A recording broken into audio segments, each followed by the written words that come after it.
যিকোনো জিলাত এই কোৰ্চটো কৰিব বিচাৰিছে তেতিয়াহ'লে যোগাযোগ কৰিব পাৰে।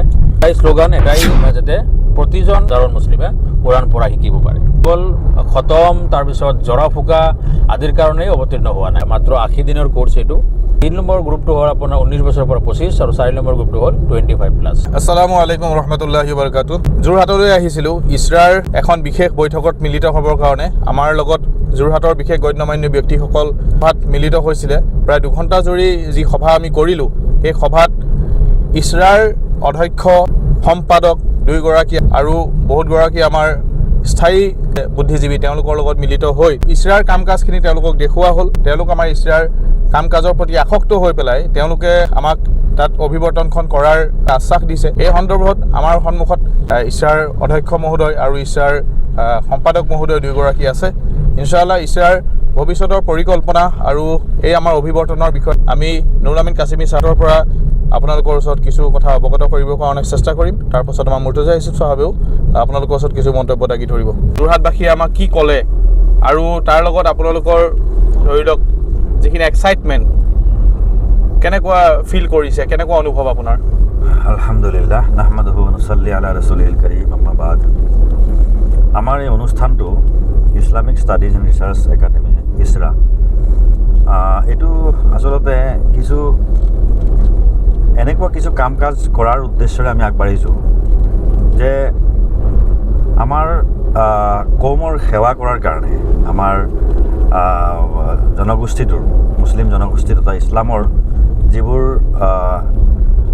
বৰ্তমান আধুনিক যুগৰ যিবোৰ কাম কৰিব লগা, যেনেকৈ আমাৰ নতুন প্ৰজন্মই আমাৰ ধৰ্মৰ ক্ষেত্ৰত যে কেতিয়াবা একাংশ নতুন প্ৰজন্মই ধৰ্মৰ পৰা বিমুখ হৈ গৈছে আৰু যেন বিপথে পৰিচালিত হৈছে। বিভিন্ন ধৰণৰ অপকৰ্ম, বিভিন্ন ধৰণৰ মাদক দ্ৰব্যকে আদি কৰি নৈতিকতাৰ স্খলন যে কিছুমান যুৱ প্ৰজন্মৰ মাজত ঘটিছে, এই ক্ষেত্ৰত বিশেষকৈ ধৰ্মক লৈ পেলাই যে মানুহবিলাক কিছু বেজাৰ হোৱা যেন পৰিগণিত হৈছে, পৰিলক্ষিত হৈছে।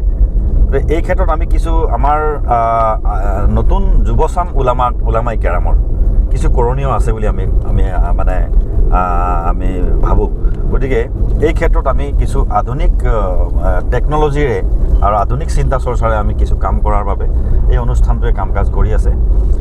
বিশেষকৈ কোৰাণ আৰু ইছলামৰ ক্ষেত্ৰত যিবোৰ অভিযোগ একাংশৰ দ্বাৰা কৰা হয় মাজে মাজে, সেইবোৰৰ উত্তৰ দিয়াৰ ক্ষেত্ৰত বিভিন্ন কিতাপসমূহত সেইবোৰ উত্তৰ আছেই, কিন্তু এইবোৰকেই বিভিন্ন কিতাপৰ পৰা আৰবী বা উৰ্দু ভাষাত থকা সেই কথাবোৰ আমি যাতে অসমীয়া ভাষাত বা নিজৰ যি আমাৰ মাতৃভাষা আছে, মাতৃভাষাত আমি ছপাই পেলাই বা ইয়াকে পাব্লিছ কৰি পেলাই প্ৰকাশ কৰি আমি মানুহৰ মাজলৈ, আমাৰ নতুন প্ৰজন্মৰ মাজলৈ লৈ যাব পাৰোঁ। ইছলামৰ সঠিক বাৰ্তাটো আমি মানুহৰ মাজলৈ যাতে লৈ যাব পাৰোঁ। ঠিক তেনেকৈ আজিকালি যুগটো হৈছে অনলাইনৰ যুগ, ইণ্টাৰনেটৰ যুগ। ইণ্টাৰনেটৰ মাধ্যমেৰে আমি কেনেকৈ দিনৰ খিদমত কৰিব পাৰোঁ সেইখিনি কাম কাজ। গতিকে এই কাম কাজখিনি আমি আজি 8 বছৰৰ পৰা কৰি আছোঁ, 8 বছৰ ধৰি কৰি থকা হৈছে। এটা টীম আছে। তো এই প্ৰথমখন অভিৱৰ্তন আমি কৰিম বুলি মনস্থ কৰিছোঁ আৰু এইখন আমাৰ এই অনুষ্ঠানটোৰ প্ৰস্তাৱ মৰ্মে, কাৰ্যকৰী কমিটি প্ৰস্তাৱ মৰ্মে এইবাৰ উজনি অসমৰ যোৰহাটত কৰাৰ সিদ্ধান্ত হৈছে। সেই মৰ্মে আমি যোৰহাটৰ বিশিষ্ট ব্যক্তিবৰ্গৰ লগত যোৱাকালি এখন আলোচনাত মিলিত হ'ল আৰু তেখেতসকলে আমাৰ কাম কাজবিলাক চাই, লক্ষ্য উদ্দেশ্যবিলাক চাই খুব এক্সাইটেড হৈছে, খুব তেওঁলোকে আনন্দ পাইছে আৰু এই ক্ষেত্ৰত তেখেতসকলে আমাক সম্পূৰ্ণ সহযোগিতা কৰিব বুলি আশ্বাস দিছে। ভাল লাগিছে।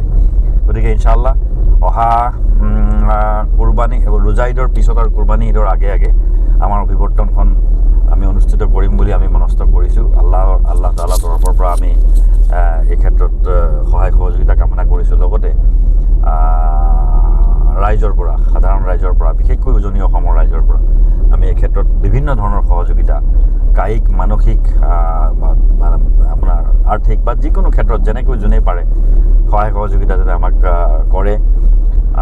গতিকে আমি এইখিনিৰ ক্ষেত্ৰত বিশেষকৈ যোৰহাটবাসী ৰাইজক, যোৰহাটৰ সমাজসেৱীসকলক বিশেষকৈ মই নাম ল'ব পাৰোঁ, জনাব তৌফিকুল হুছেইন চাহাব, যোৰহাটৰ বিশিষ্ট সমাজকৰ্মী, কেন্দ্ৰীয় চেণ্ট্ৰেল কমিটি, চেণ্ট্ৰেল হল যিটো আছে তাৰ তেখেতে দায়িত্বত আছে, আৰু চেণ্ট্ৰেল কেন্দ্ৰীয় ঈদগাহ ঈদগাহ কমিটিৰ সম্পাদক জনাব পাৰভেজ হুছেইন ডাঙৰীয়া, আছুৰ সাধাৰণ সম্পাদক যোৰহাট জিলাৰ তেখেতেও আমাক নাছিৰ আহমেদ ডাঙৰীয়া, ৰিয়াজ আহমেদ ডাঙৰীয়া, নাছিৰ আহমেদ ডাঙৰীয়া, এইসকল বিশিষ্ট ব্যক্তিসকলে আমাৰ লগত যোৱাকালি বৈঠকত মিলিত হৈছে আৰু এই ক্ষেত্ৰত যথেষ্ট সহযোগিতা কৰি উজনি অসম ভিত্তিত কেনেকৈ আমি এই অনুষ্ঠানটো আমি গঢ়ি তুলিব পাৰোঁ আৰু কেনেকৈ আমি এই ক্ষেত্ৰত আমাৰ যুৱ প্ৰজন্মলৈকে আমাৰ বাৰ্তাখিনি, ইছলামে দিয়া বাৰ্তাখিনি, কোৰাণ হাদিছৰ বাৰ্তাখিনি কেনেকৈ পহুচাব পাৰোঁ, এই ক্ষেত্ৰত আমাৰ যিখিনি কাৰ্যসূচী আছে এইখিনি ক্ষেত্ৰত তেওঁলোকে আমাক পূৰ্ণ সহযোগিতা কৰিব বুলি আশা। ভাল লাগিছে, তেখেতসকললৈ আমি দোৱা কৰিছোঁ। আৰু বিশেষভাৱে আমি ইয়াতে থকা আমাৰ গোলাঘাটৰ দৈগ্ৰুঙৰ জনাব বছিৰ আহমেদ চাহাব, তেখেতৰ শলাগ নল'লে নহ'ব। তেখেতে যথেষ্ট আমাক মিডিয়াকে আদি কৰি, তেখেত যিহেতু এজন মিডিয়া পাৰ্চন হিচাপেই হওক বা আমাৰ যিকোনো ক্ষেত্ৰত আমাৰ দিহা পৰামৰ্শৰ ক্ষেত্ৰতেই হওক, আমাৰ ইছৰা এক্সিকিউটিভ মেম্বাৰ হয়, সেই ক্ষেত্ৰত তেখেতে আমাক সহায় কৰি আছে। লগতে মৌলানা ফাইজুল হক চাহাব, খালিগিপট্টি জামাতৰ ইমাম চাহাব আৰু আমাৰ ইছৰাৰ এগৰাকী এক্সিকিউটিভ সদস্য হয়, তেখেতেও আমাক যথেষ্ট সহায় সহযোগিতা কৰিছে। তেখেতৰ ঘৰতে আমাৰ তেখেতৰ মছজিদৰ যি ৰুম আছে তাতে আমাৰ থকা খোৱা ব্যৱস্থা সকলোখিনি হৈছে।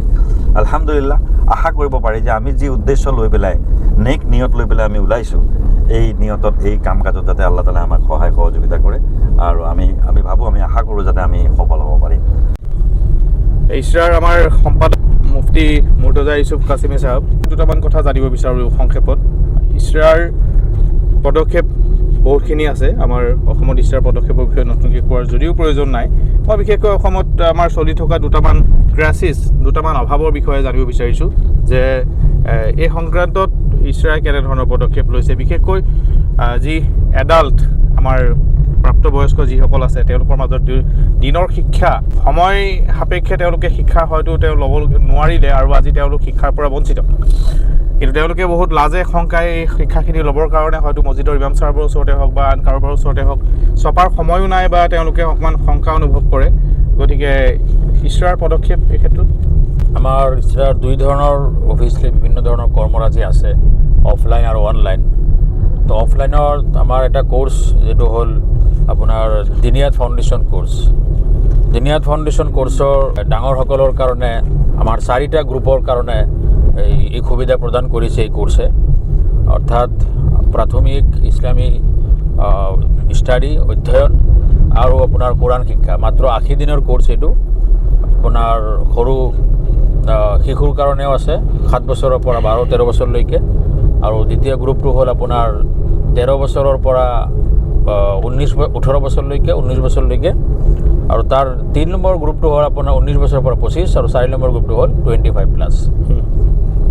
আকৌ পুৰুষ আৰু মহিলা উভয়ৰ বাবেই এই কোৰ্চটো প্ৰস্তুত কৰা হৈছে। গুৱাহাটী আলহামদুলিল্লাহ কোৰ্চ চলিও আছে আৰু ইনশাআল্লাহ এইটো আলহামদুলিল্লাহ ফায়দা হৈ আছে, উপকৃত হৈও আছে। গতিকে এই কোৰ্চটো যিকোনো ডিষ্ট্ৰিক্টত, জিলাত ব্যৱস্থা কৰিব পাৰে। আৰু যি 95-98% আমাৰ সাধাৰণ মুছলিম ভাইসকল মাদ্ৰাছাত যাব নোৱাৰে বা ইয়াৰ মাজত আকৌ বহুতে তবলিগে জামাতত সময় দিব নোৱাৰে বা সুবাহী মক্তবত যোৱাৰ সুবিধা নাই, বয়স পাৰ হৈ গৈছে, এই সকলোৱে কোৰ্চটো ল'ব পাৰে মাত্ৰ 80 ডেইজ।